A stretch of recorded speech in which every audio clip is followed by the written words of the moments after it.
I've been flying for over 36 years. I have never seen so much pressure on a system and seen it start to leak as I've seen now. Airlines under fire.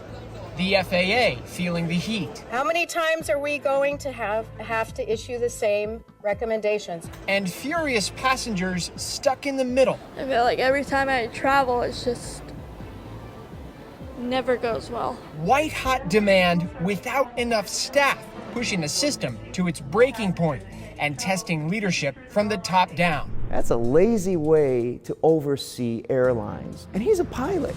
Now, inside the scramble to staff cockpits. Give us more training. And control towers. Runway 28 right at Charlie, taxi via Gulf, Bravo, hold short, runway 16. And keep a stressed system from cutting safety corners as it races to keep up. That is a recipe for incidents which have already happened and possible disaster. This is a Scripps News Special Report. Air pressure, airlines under fire. Reporting from Los Angeles, James Packard. It was a crisis unlike anything before it. And for the airlines, the COVID-19 pandemic decimated the principle underpinning the entire industry, that people need to move. In 2020, as the global coronavirus death toll topped 500,000, air travel all but stopped, here and around the world. Airplanes and airports were eerily empty. Food courts in usually bustling terminals went unplugged and unused. But it wouldn't stay that way. The bounce back of air travel was faster and bigger than many expected. By Christmas of 2020, air travel demand had started to come back, and it would soar to at or near pre-pandemic levels by summer 2022. But there was a problem. Under the financial strain of the pandemic, the airlines had furloughed or retired thousands of employees. From the cockpit to the tarmac, they suddenly found themselves understaffed and unable to keep up. Now, that's compounding with pre-existing shortages of pilots and air traffic controllers to leave the system fragile. Last Christmas, travel became a nightmare as airlines melted down. Southwest took weeks to recover. And this spring, near miss after near miss at major airports prompted questions around whether the system was starting to buckle and whether catastrophe was just a matter of time. People we talk to in the industry are concerned about whether corners are being cut to keep up. We started digging, and what we found was startling. Delta 1943, wind 35018, gust 24, runway 4 left, clear for takeoff. It's a windy January night at JFK Airport in New York. Delta Airlines Flight 1943 has just been cleared for takeoff with 159 people on board, now barreling down the runway for takeoff to Santo Domingo. Just after the plane hits 90 miles an hour, an American Airlines crew taxis a Boeing 777 with 149 people on board onto the active runway, just hundreds of feet in front of the packed Delta flight. Delta 1943, cancel takeoff clearance. The Delta pilots slam on the brakes. Rejecting. Hold position. The Delta flight stopping just 500 feet from where the American flight crossed in front of them. Are the safety screens flashing red? Flashing, they're steady red right now, steady. The incident became the first of a string of major close calls this year to make headlines. Across airlines and airports, federal regulators have noticed an uptick in what they call serious incidents.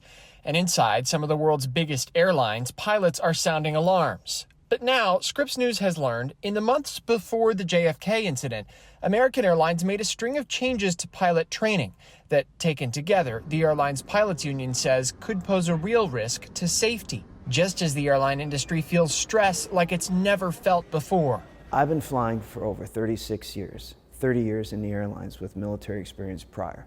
In all of my experiences, I have never seen so much pressure on a system and seen it start to leak as I've seen now.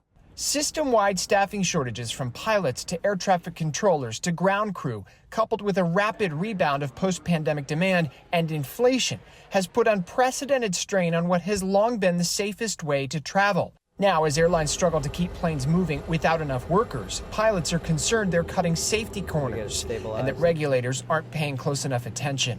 Approach altitude set. Dennis Tager is an American Airlines captain and a spokesperson for the union that represents American pilots.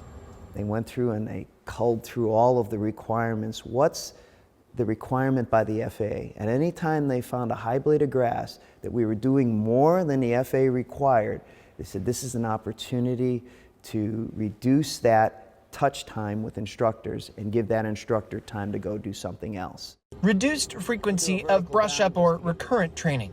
Increased workload for training pilots, crammed training sessions into off-peak travel periods, and more. In a January earnings call, CEO Robert Isom said the airline was stretching its training resources like never before. Business decisions to maximize human resources. All of the changes documented in a letter obtained by Scripps News, written last summer to acting FAA Administrator Billy Nolan. Nearly 2 months later, Nolan responded to the union.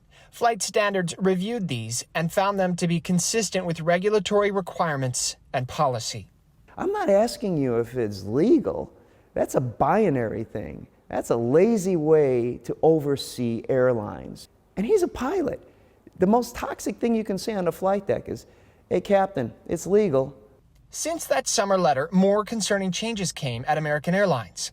At the end of last year, a bulletin telling pilots procedures would change to standardize what pilots say to each other during maneuvers like an aborted landing or go-around. Going around. Toga. Flaps 15. We have a script for that. We have a script not because we're actors, but because that helps us communicate that certain things are being done as we're close to the ground and we're going around. So they tried to overlay procedures on every airplane that were pretty much the same as much as possible, which we were not against. But they popped this idea. They gave us a few weeks to look at some documents, 35 pages of a training bulletin that referenced another 65 pages in our manual. A slew of changes with little time to review and no formal training, leading to pushback from the pilots and a follow-up telling them procedures could be mixed after the effective date of January 3rd, until pilots got the hang of things. That is the absolute opposite of what we do in aviation. I only get one manual. I can't carry two and go, well, I'm going to use part of the old one and then some of the new one. In the January incident at JFK, cockpit voice recorders in both planes were overwritten from the time of the incident, and the American crew initially refused to be interviewed. The NTSB had to issue subpoenas to get them to comply. The incident happened just 10 days after American implemented those new procedures in the cockpit.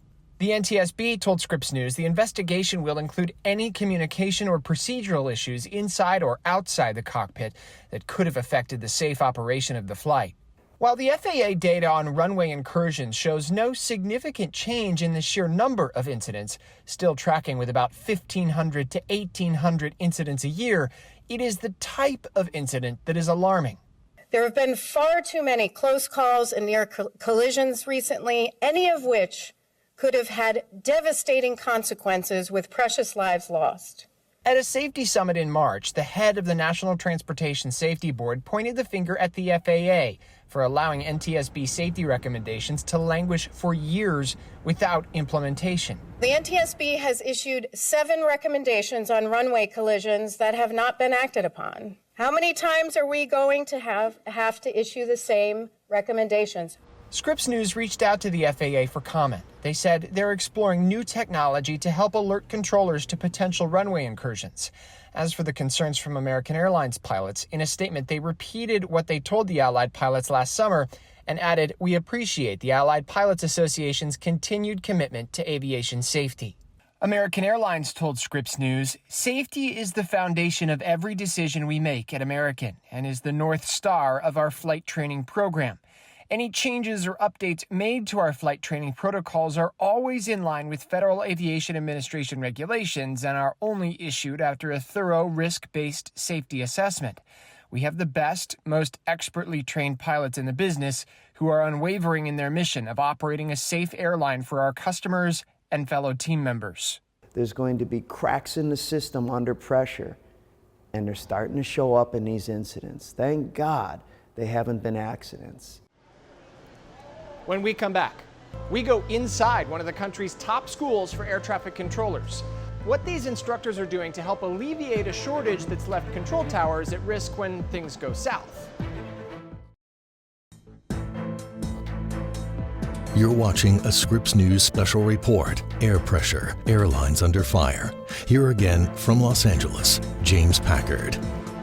Every Every few years, the Federal Aviation Administration's budget is up for renewal before Congress. And before banging the gavel on tens of billions more for the FAA, lawmakers make a meal of scrutinizing the agency and its policies. This year, amid unprecedented strain on this industry, Congress is proposing a few big changes to alleviate pilot shortages.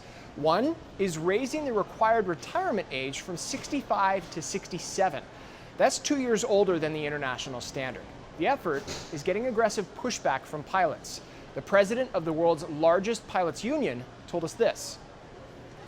Pilots who are age 65 and older will be unable to fly outside the U.S. borders. These pilots, frequently captains of wide-body aircraft that fly internationally, will be forced to retrain on other aircraft and displace junior pilots from their air.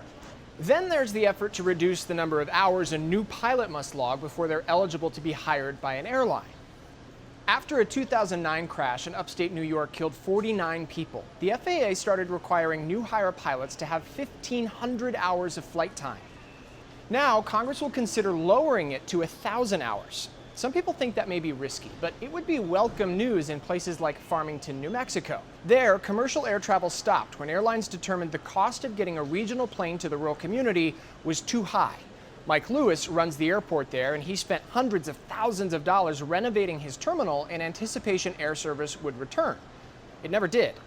The FAA that gives money to start service believes that we can do it, as well as the carriers that we've spoken to. What happened was COVID came. By the time we got into position to be able to make it happen, COVID was in the way. Lewis thinks bringing the required number of hours down would open the door immediately to more pilots working for regional carriers and make it easier for those airlines to service his community again. Dennis Tager, who you heard from earlier this half hour, thinks that's a bad idea. But the idea of putting a less experienced pilot on the flight deck, think about that, because your community is going to be the one that's going to have that less experienced pilot coming in. What do you think is going to be the damage to your economic pipeline if airplanes with less experienced pilots started having the big issue? The tension here is not confined to pilots. Air traffic control towers are short-staffed too, and in the rush to staff them up, the workforce inside air traffic control facilities is getting younger and less experienced. An army of trainers is working to ensure new controllers know what they're doing up there.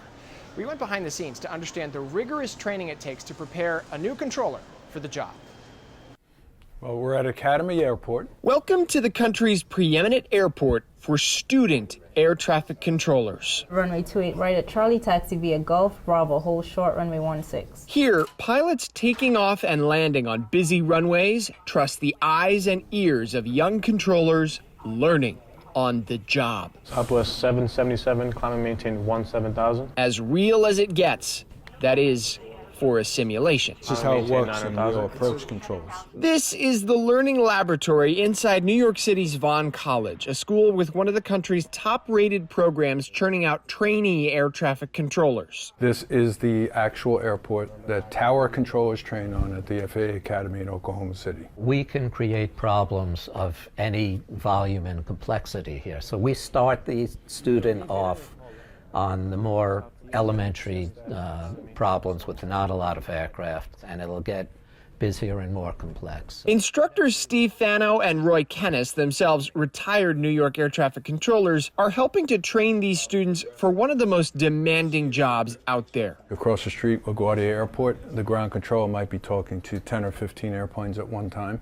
but have approximately 60 or 70 flight progress strips in front of them waiting for the airplanes to call. And Fano knows firsthand the urgency of his work feeding the pipeline to get air traffic control centers properly staffed. Here in New York, the FAA warned airlines and travelers this summer would be a challenge. At the facility that controls planes coming in and out of New York's airports, the FAA has just 54% of the controllers it needs. A massive disruption in late June that canceled thousands of flights nationwide started because New York area controllers were too short-staffed to handle an onslaught of severe summer weather. You're down to 5 or 6 controllers, 7 controllers controlling the whole area, which is it's not unsafe because controllers are not going to take more than they can handle, but it does slow the system down. And nationwide, many of the controllers on the FAA's payroll are still relatively green. The agency was forced to hire thousands amid a retirement wave that peaked in 2007. Record numbers of controllers hired after the Reagan administration's mass firing of controllers during a strike in the 80s wound down their careers and hung up the headsets in the early 2000s and 2010s. These young cadets could join the force. Across the more than 300 facilities under the FAA's purview, the agency plans to hire 15,000 more controllers over the next decade. Just fell in love with it. Even as a kid,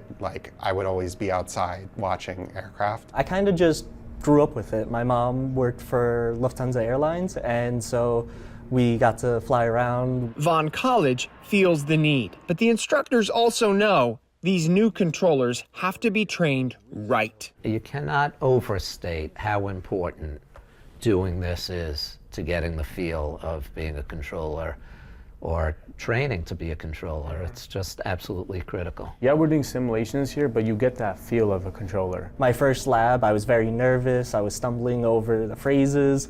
And then by the second, third lab, it's like, okay, now I know what I'm saying. I know what to expect. You'd think air traffic control would be really stressful, and it is, but it became really fun. These students will leave their school at the foot of LaGuardia's runway for the FAA's training facility in Oklahoma City. Then it's on to a smaller airport, likely somewhere in rural America. But the goal for many of them is to end up back in the Big Apple, home to one of the world's busiest airspaces and some of the most coveted positions in aviation. Well, this job is a great job. It's probably the best federal job you could have. As I say to some of them, it's you're home every night and no heavy lifting and climate controlled.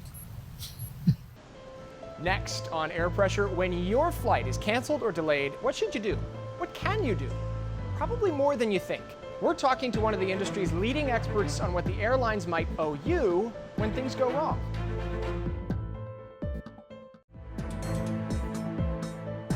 This is a Scripps News Special Report. Here again, James Packard. When does your airline owe you a hotel room, a meal voucher? What about a refund? You may think the airlines are a tough egg to crack when it comes to compensation, but some little-known laws make them pay you in certain circumstances. And the Biden administration is trying to make it easier to get paid for disruptions. Earlier this year, the Department of Transportation proposed a set of rules that would make all airlines pony up.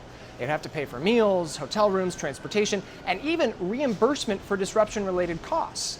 It would apply when they cancel or delay a flight beyond 3 hours because of something in their control.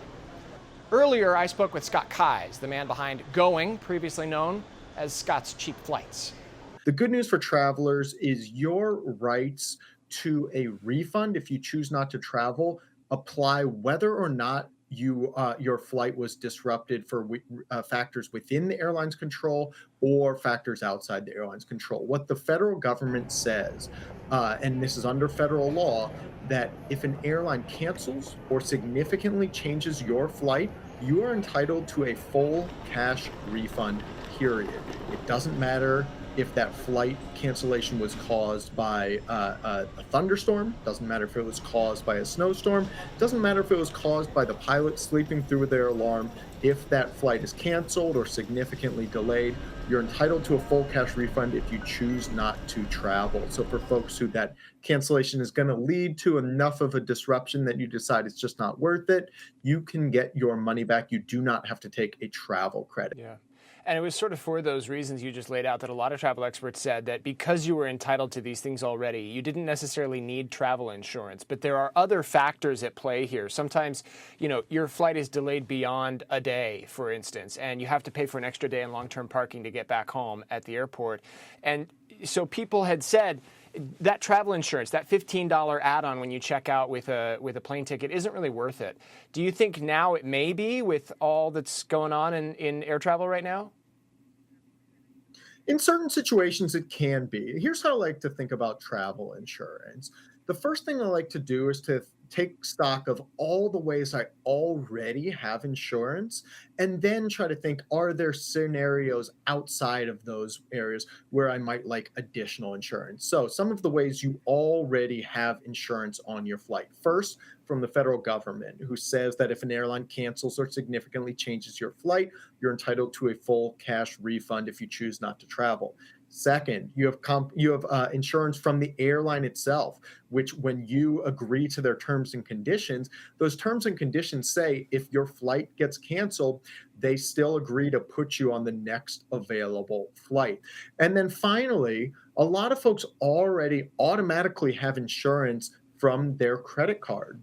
Many credit cards will offer things like trip delay insurance, baggage delay or damage or loss insurance, even compensation if your trip gets disrupted by a pretty extensive delay or cancellation. And that often comes free of charge as long as you use that credit card to pay for your flight.